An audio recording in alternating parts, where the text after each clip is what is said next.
Olá, queridas famílias, está no ar Domingo em Família. Obrigado pela sua audiência conosco aqui no canal da Igreja da Cidade Online. Todo domingo, um novo programa para inspirar e abençoar a sua família. Então, mande agora esse convite para pelo menos 5 famílias que você conhece para que estejam participando do nosso programa de hoje, aqui no nosso canal. Deus abençoe você e sua família. A Bíblia nos diz em Romanos capítulo 1, verso 31, que nos últimos dias nós teríamos uma relação da sociedade muito pesada contra a família. E a palavra de Deus, ela é profética, está escrito em Romanos 1, 31. São insensatos, desleais, sem amor pela família, implacáveis. Olha só que palavra revelada por Deus ao apóstolo Paulo aos cristãos em Roma há mais de 2000 anos atrás, falando que os homens iriam viver tão hedonistas que iriam perder o amor, inclusive pela sua família. Então, a igreja é sal da terra e luz do mundo. Nós somos chamados a fazer a contracultura e a diferença. E por isso, então, Domingo em Família, para abençoar você e levar você a amar a sua família. Já que a sociedade sem Cristo vive sem amor para com a família, você então vai trabalhar com amor pela sua família. Você filho, você pai, você irmão, todo mundo fazendo a sua parte. Que Deus abençoe a sua família. Vamos então à mensagem de hoje. Quem vai nos trazer a palavra é o nosso querido pastor Arthur Pereira. Ele é pastor da Igreja do Amor, na cidade de Paulista, lá no estado de Pernambuco, região metropolitana do Recife. Casado com a pastora Thalita, eles têm 3 filhas e lideram uma grande igreja lá em Paulistana. Então, com vocês, uma mensagem do coração de Deus, de uma família abençoada para abençoar a sua família. Então, querido pastor Arthur Pereira, a bola para abençoar as famílias no programa Domingo em Família de hoje é com você. Muito obrigado, pastor Arthur Pereira. A Bíblia fala no livro de Gênesis, capítulo 6, versículos 13 e 14, o seguinte: Então Deus disse a Noé: O fim de toda a carne é vindo perante a minha face, porque a terra está cheia de violência. E eis que os desfarei com a terra. Faze para ti uma arca da madeira de cipreste. Farás compartimentos na arca e a betumarás por dentro e por fora com betume. Espírito Santo, fale conosco, queremos ouvir tua voz, que a nossa vida, nossa família seja abençoada através dessa palavra, que Jesus continue sendo o único a ser engrandecido e a ser exaltado. É nesse nome lindo que nós oramos, amém, amém e amém. O tema dessa mensagem é cada um na sua arca. Eu acho que tem muito a ver com aquilo que nós temos vivido nos dias de hoje. Eu confesso que eu já perdi as contas de quantos dias nós estamos de quarentena. Tem muita gente que já não sabe nem sequer mais o que fazer. Alguns aderiram ao TikTok, outros têm tentado ler livros, assistir a filmes na Netflix, ou até mesmo fazer cursos grátis.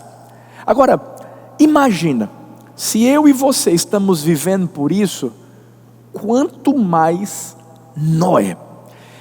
Dizem os historiadores, os teólogos, alguns estudiosos que Noé ficou praticamente 1 ano dentro da arca. Na verdade, alguns dizem que foram 371 dias, ou seja, mais do que 1 ano. Você já parou para pensar que naquela época não havia Netflix, naquela época não havia iFood, ou seja, absolutamente nada, só estavam ali Noé, sua família e toda aquela bicharada. Ou seja, era um momento de cada um em sua arca. Hoje, eu e você estamos vivendo isso. Hoje é a arca de Arthur, é a arca do Paulo, é a arca da Maria. Ou seja, nós estamos em uma arca. E hoje eu gostaria de trazer alguns ensinamentos que nós aprendemos com a história de Noé, da sua família e de toda essa coragem de obedecer à voz de Deus, quando Deus disse assim: constrói essa arca. Ao mesmo tempo, eu acredito que esse momento é um momento em que Deus quer nos levar a um novo nível. E quando eu digo quer nos levar, eu incluo a nossa família. Deus quer que a nossa família tenha um novo nível de unidade, de comunhão, de amor, de resiliência, um novo nível de compreensão. E eu já quero profetizar que vai sair todo mundo dessa arca vivo, mais maduro e melhor do que antes, no nome de Jesus. A gente pode tirar inclusive como exemplo uma borboleta. Sabe, a borboleta no casulo, na verdade ela não entra como uma borboleta, ela ainda é uma lagarta. E é interessante porque naquele casulo a gente fica pensando como é que pode acontecer alguma coisa boa debaixo de tanta pressão. De repente, aquela borboleta sai com suas asas tão lindas, tão coloridas, e eu creio, é dessa forma que Deus quer que saiamos dessa quarentena. Esse momento, eu tenho sempre falado, não é um momento onde nós vamos parar, não. Esse é um momento onde nós vamos nos preparar para vivermos algo maior, para vivermos algo melhor. Certa vez eu vi a história de alguns animais que viviam em um ambiente onde havia extremo frio, um ambiente muito hostil.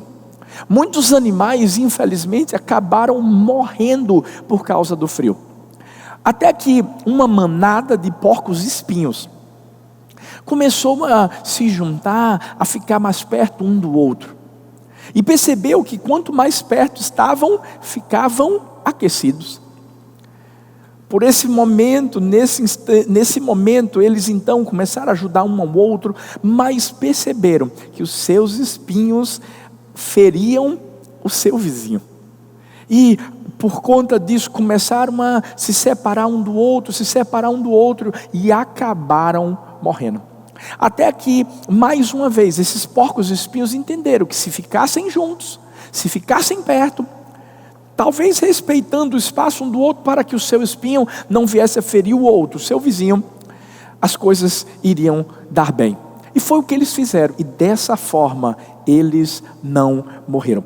O que é que eu quero trazer de lição para mim, para você, para a nossa família nesses dias? Deus quer nos ensinar a convivermos em família. Sabe por quê? Porque se você não tiver a sua família com você, infelizmente você vai perecer. A nossa família é a primeira escola da vida. E se há algo que a gente precisa aprender é a conviver com pessoas. Mas quando a gente convive com pessoas, isso vai requerer muito amor, muita paciência. Eu geralmente falo que se você aguenta perrengues, e perrengues aqui no Nordeste se você aguenta algum tipo de conflito em família, você vai aguentar qualquer outro tipo de conflito. Pastor Josué Gonçalves diz assim: em tempos de perdas, de crise e de deserto, não abra mão daquilo que Deus te deu. Deixa eu te dizer uma coisa: o seu maior patrimônio na terra é a sua família. Não abra mão da sua família, não abra mão da sua casa. Eu quero trazer 3 rápidas lições que a gente aprende com Noé, com a sua vida, com a sua família e com toda essa situação que ele viveu dentro da arca, com essa quarentena que ele viveu com a sua família dentro da arca. A primeira lição é: não deixe que a crise seja maior que a sua fé. O texto que nós lemos em Gênesis 6, 13 e 14, logo no início, diz que Deus falou para Noé: o fim de toda a carne é vindo perante a minha face, porque a terra está cheia de violência. Eis que os desfarei com a terra. Faze para ti uma arca da madeira de cipreste, farás compartimentos na arca e a betumarás por dentro e por fora com betume. Gente, pensa comigo. Deus falou para Noé que a terra ia simplesmente ser destruída. Se coloca no lugar dele. Imagina Deus chegando hoje para você e dizendo assim: vou acabar com tudo. Constrói essa arca aí, entra na arca com a sua família, porque o mundo vai acabar. Se tem gente que está entrando em surto, está surtando por causa da pandemia que a gente está vivendo, imagine se Deus dissesse: vou acabar o mundo. Que crise Noé já não estava vivendo nesse momento. Agora, se fosse só essa crise, ok, mas olha o que a Bíblia fala em Mateus 25, versículo 37 ao 39. Pois assim como eram os dias de Noé, assim será a presença do Filho do Homem, porque naqueles dias, antes do dilúvio, as pessoas comiam, bebiam, os homens se casavam, as mulheres eram dadas em casamento, até o dia em que Noé entrou na arca e não fizeram caso. Presta atenção nessa expressão: e não fizeram caso, até que veio o dilúvio, varreu a todos eles. Assim será na presença do Filho do Homem. Você percebeu? Olha a outra situação. De certa forma, Noé construindo a arca com sua família e as pessoas da sua cidade simplesmente sem fazer caso. Eu imagino pessoas chegando para Noé, zombando, talvez alguns até ameaçando, se opondo a eles de uma forma violenta, mas ele continuou firme. Deixa eu te dizer uma coisa. Quando a crise chegou na vida de Noé, e olhe que foram muitos testes que ele viveu nesse tempo. Mas quando a crise chegou, a fé de Noé foi maior que a crise. Eu quero perguntar a você, nesses dias onde tantas notícias ruins têm sido dadas, no que você tem se firmado? Na fé que Deus te deu ou nas palavras contrárias, sem esperança, de crise, que tentam fazer você sucumbir? Eu fico impressionado, porque diante de tantas crises que Noé viveu, ele continuou firme. Olha, é só uma questão de fé. Só alguém com muita fé para continuar seguindo em frente, construindo uma arca no lugar onde muitos dizem que nem sequer havia chovido. Mas é isso. Viver pela fé é desfrutar do presente e do futuro que Deus construiu para nós. Agora, isso com otimismo. O problema não é dizer que temos fé. O problema é quando a gente tem fé e a gente não usa. Eu tenho aprendido que fé exige coragem. A fé que exige coragem faz com que a gente tome uma decisão. Noé foi corajoso para tomar a decisão de obedecer a Deus, ainda que muitas pessoas ficassem zombando dele. Você sabe por quê? Sua promessa, era isso que eu acredito que se encontrava dentro do coração de Noé. A promessa que ele tinha era maior do que a realidade que ele vivia naquele momento. A fé que Deus tem em nós ultrapassa a fé que nós temos em Deus. Uau, eu fico imaginando Deus olhando para mim, Deus olhando para você e dizendo assim: eu acredito que você pode, eu acredito no potencial que eu coloquei dentro de você para você cumprir um propósito mesmo em meio à crise. E é aí que a gente tem que ter cuidado, para que o nosso conhecimento não seja um empecilho à nossa fé. Você sabe por quê? Porque ver milagres diante de crises não depende do que a gente sabe, do que a gente conhece de Deus, mas dessa certeza, dessa convicção de que Ele pode fazer qualquer coisa. Ei, deixa eu te dizer, eu creio, Deus está gerando algo novo em cada família. Eu creio que existem milagres que Deus está fazendo em nossa casa. Eu creio que é um tempo de restauração, ou seja, Deus está colocando em ordem aquilo que parecia que ia acabar. É como se a gente visse, né, a tempestade, o mar revolto se levantando contra a nossa família, tentando destruir, e de repente, ei, a sua fé em Deus faz com que um grande milagre aconteça. Eu vi a história de uma garotinha nova, 6 anos de idade apenas. Ela tinha um irmãozinho muito doente. Certa vez ela viu que seus pais conversavam a respeito do seu irmão, dizendo que ele estava doente e que ele precisaria de uma cirurgia, mas os seus pais não tinham dinheiro, só tinham uma casa. Pensaram em vender a casa e pagar parte da cirurgia, e olhe que ainda não ia nem dar. Eles não tinham plano de saúde, e a expressão que o seu pai usou foi: só um milagre. E quando ela ouviu isso, ela se lembrou que tinha um cofrinho com 95 centavos. Ela se lembrou que havia uma farmácia na esquina de sua casa. Ela foi sem ninguém perceber. Quando chegou lá, ela falou para o rapaz que estava na farmácia: seu moço, eu quero um milagre. Eu vim comprar um milagre. E o atendente disse: olha, minha filha, ele estava tão assim, sabe, que disse: aqui a gente não vende milagre não, tá? Mas tinha um cliente do lado que ouviu essa menina dizendo: eu quero comprar um milagre. E ele perguntou assim: ei, que tipo de milagre você quer comprar? E ela explicou tudo aquilo que ela estava vivendo com seu irmãozinho. E aquele homem que estava lá na farmácia disse assim: ei, deixa eu dizer uma coisa, você não sabe, milagre está em promoção hoje. Quanto é que você tem aí no seu cofrinho? E ela disse assim: 95 centavos. Ele disse: uau, é justamente o preço do milagre que você precisa. Vamos lá na sua casa. E esse homem foi à casa daquela menina, encontrou seus pais, encontrou o seu irmãozinho. Ele era um grande cirurgião pediátrico, que ajudou na cirurgia, no tratamento. Depois que acabou tudo, os pais daquele menininho ficaram tão preocupados, porque pensaram: meu Deus, e agora como é que a gente vai pagar essa cirurgia? E eles foram falar com o cirurgião e perguntaram: olha, doutor, quanto foi a cirurgia, né? Tudo que o senhor fez. E ele olhou para aquela menina e disse: está tudo pago, custou 95 centavos.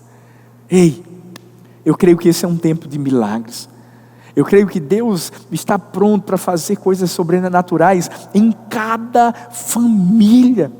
E tudo que a gente precisa fazer é o seguinte: usar a fé, não só ter a fé, mas usar a fé e permitir que a nossa fé supere essa crise, supere o sentimento de medo, supere o sentimento de desesperança. Que esse tempo seja um tempo sobrenatural.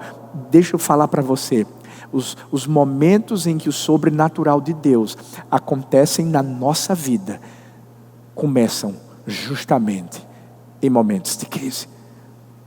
Mas eu quero trazer também essa segunda lição tão importante da vida de Noé, da sua história, daquele momento em que sua família viveu naquela arca. Segunda lição: cumpra o seu propósito. Gênesis 8,16 diz: saia da arca, você e sua mulher, seus filhos, as mulheres deles, faça que saiam também todos os animais que estão com você, as aves, os grandes animais e os pequenos que se movem rente ao chão.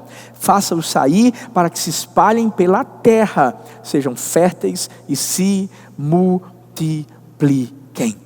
Uau! Você já parou para pensar que todos os que estavam naquela arca saíram bem? Eles sobreviveram, mesmo tendo vivido ali 1 ano dentro daquela arca. Eles estavam saudáveis, é tanto que Deus vai dizer assim: agora se espalhem, agora se multipliquem. O que isso quer dizer? Eu acredito que dentro da arca havia algum tipo de organização, sabe, divisão de tarefas, ou seja, havia um senso de propósito no coração de todos aqueles que se encontravam dentro da arca. Sabe, ninguém teria sobrevivido se cada um não tivesse feito a sua parte. Se cada um entendesse que tinha uma função, que tinha um propósito. Virginia Burden disse: a cooperação é a convicção plena de que ninguém pode chegar à meta se não chegarem todos. E na nossa arca, na nossa casa, dentro da nossa família, esse é o lugar onde nós devemos viver essa verdadeira cooperação. Por quê? Porque cada um tem uma função importante. O pai, a mãe, o filho, seja quem for que faça parte da sua arca, da sua família. E mais do que nunca, no momento em que nós vivemos. É tão importante, principalmente nesse momento, que a gente entenda que a gente precisa ter empatia, pensar no outro, ser gentil, atencioso. Em tudo aquilo que a gente realiza, a gente tem que se incentivar um ao outro, para que ninguém se enfraqueça dentro da família. Por quê? Porque onde existe cooperação, vai existir paz.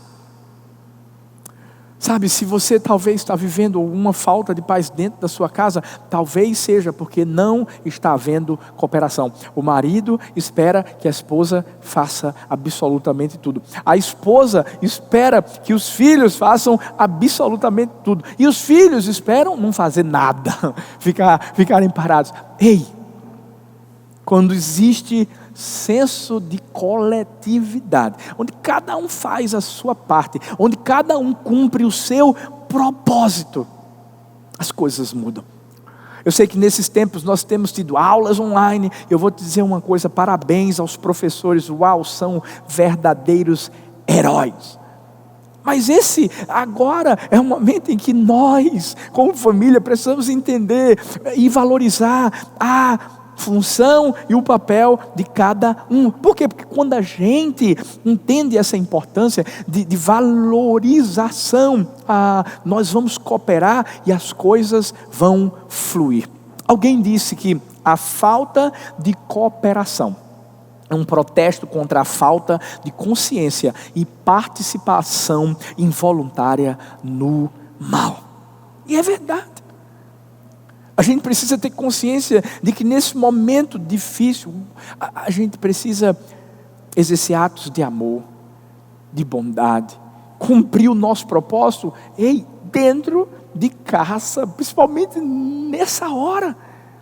Respeitar o outro, fazer a sua parte da melhor forma possível, e entender, vocês são uma equipe, a casa é uma equipe. Eu vi a história de um pastor, gostava de jogar bola, e engraçado, porque toda vez que ele ia jogar bola, ele voltava para sua casa acabado, ele sempre perdia. A esposa perguntava: e aí, como foi o jogo? Não, perdemos de goleada. E um dia o seu sogro estava visitando, e ele então o convidou para ir também lá, para ver aquele jogo. O sogro viu seu genro jogando, ele cansou, e mais uma vez, ele voltou para casa cansado e tendo perdido todas as partidas. E o seu sogro disse assim: uau, é claro, você sempre vai voltar cansado e perdendo todas as partidas. Sabe por quê? Porque você joga sozinho. Você não entende que você tem um time? A verdade é que está sendo 1 contra 11. E aquele pastor disse assim: mas eu só vi o meu sogro, eu jogo tão bem. Jogo ou não jogo? Ele disse: joga, você joga até bem, mas se você jogasse em equipe, o seu time iria ganhar. Eles chegaram ali na casa, e a esposa, perguntou como foi o jogo, e aquela história toda foi contada. E aí ela disse assim para o seu pai: ah, pai, não liga não, ele sempre volta desse jeito. E eu vou dizer mais, na igreja é a mesma coisa, ele sempre tenta fazer tudo sozinho. Uau! Quando a gente infelizmente centraliza as coisas em nós, tentamos fazer as coisas sozinhos e não entendemos que nós temos uma equipe, e infelizmente as coisas não vão fluir. Só vai fluir quando nós entendermos que a nossa casa é uma equipe. Cada um cumpre um propósito, e aí sim a bênção do Senhor vai ser derramada sobre o nosso lar. Em último lugar, a última lição que a gente aprende com a vida de Noé, com essa situação que ele viveu dentro daquela arca, é a seguinte: tenha sabedoria para ouvir a voz de Deus e discernir as estações. Gênesis 8, 14 e 17 diz: no 27º dia do 2º mês, a terra estava completamente seca. Então Deus disse a Noé: saia da arca, você e sua mulher, seus filhos, as mulheres deles, faça que saiam também todos os animais que estão com você, as aves, os animais grandes, os animais pequenos, que se movem rente ao chão. Faça-os sair, para que se espalhem pela terra, sejam férteis e se multipliquem. Uau, Noé passou dias incansáveis dentro daquela arca, da mesma forma que a gente está passando nessa quarentena. Talvez ele tenha até pensado: será que esse tempo de espera não acaba? Será que essa quarentena em alto mar não vai se findar? Mas no fim, ele soube discernir o tempo certo de cada coisa acontecer. Noé passou por vários testes. O teste de construir a arca, o teste de recrutar pessoas e animais para a arca, o teste de ficar dentro da arca, e ainda o teste de saber a hora de sair. Mas ele foi aprovado. Eu posso dar uma dica muito valiosa para mim e para você nesse dia: pare de ficar se perguntando porque o tempo não passa, e se pergunte o que você vai fazer enquanto o tempo passa. Martin Luther King disse: o tempo é sempre certo para fazer o que está certo. Ei, esse é o tempo certo. É o tempo de crescer em família. É o tempo de você fazer o que Deus quer que você faça. É o tempo de você discernir qual é a estação. Existe algo tão importante. O fato de você estar na sua casa, de viver o que você talvez nunca viveu. Você trabalhava tanto. Ei, você nunca ajudava a tua esposa. Ei, você não teve a oportunidade de ver teu filho crescer. E agora Deus está dizendo assim: ouve minha voz, fica com teu filho. Ei, ama a sua esposa. Ei, honra o teu esposo. Eu vi a história de que César Augusto, imperador romano, ele estava vivendo os seus últimos momentos políticos. Ele não sabia que seria assassinado. E nesse dia ele recebeu no seu palácio um dos seus grandes amigos políticos, que lhe entregou às pressas um bilhete e só disse assim: leia agora mesmo, é coisa urgente, e saiu correndo. Zombando da pressa do amigo, César Augusto disse assim: coisa urgente, eu sempre deixo para amanhã. Colocou o bilhete no seu bolso, não leu. Naquele mesmo dia, ele foi assassinado.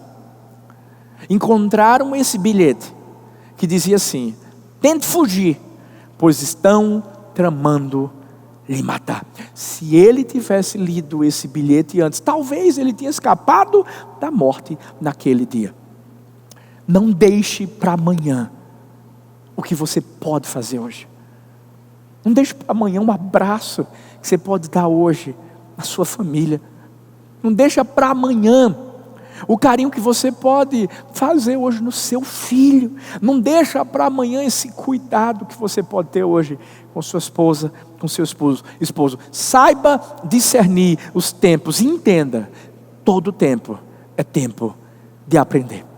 Deus está nos colocando nesses dias em uma arca para sermos aperfeiçoados, para sermos lançados, para vivermos coisas maiores. Eu tenho certeza disso. Deus está nos forjando. Existe um novo tempo do Senhor para nós. Então, para de ficar reclamando, para de ficar discutindo, para de ficar murmurando, para de arrumar contendas. Ganha tempo amando, crescendo, aprendendo com a sua família. Se a gente refletir bem sobre a história de Noé, com certeza até a nossa quarentena vai parecer algo tão tranquilo diante daquilo que ele viveu. Meu desejo nesse dia é que na sua arca você passe por essa quarentena com a fé que é maior que a crise, cumprindo o seu propósito e com sabedoria para ouvir a Deus e discernir as estações. Que Deus abençoe sua vida, que Deus abençoe a sua família. Glória a Deus, bendito seja o Senhor por uma palavra bíblica, uma palavra abençoada, inspirada, que vem de um pastor que é pai, que é marido e pai espiritual, e com isso sabe da importância de viver isso no dia a dia. Conheço o pastor Arthur, a Thalita e o ministério deles e a família deles. Louvado seja o nome do Senhor. Obrigado, Arthur, por essa palavra tão rica e inspiradora, e que vocês então compartilhem agora este vídeo para que mais pessoas sejam abençoadas e mais famílias sejam inspiradas. Vamos encerrar aqui, quero orar por você, e domingo que vem vamos ter aqui o pastor Douglas Gonçalves, filho do pastor Josué Gonçalves, o pastor Douglas Gonçalves, casado, pai, um ministério pastoral fantástico e um dos homens que tem falado mais ao coração da juventude neste tempo. Então, domingo que vem, aqui no programa Em Família, pastor Douglas Gonçalves, do Jesus Cup, que vai estar ministrando no domingo em família. Vamos orar juntos? Pai do céu, obrigado por esse tempo, e agora que a graça do nosso Senhor e Salvador Jesus Cristo, o amor de Deus o Pai e as consolações do Espírito Santo sejam com cada família aqui e em toda a face da terra, agora e para sempre. Amém. Deus abençoe você, a gente se vê, cuide da sua família.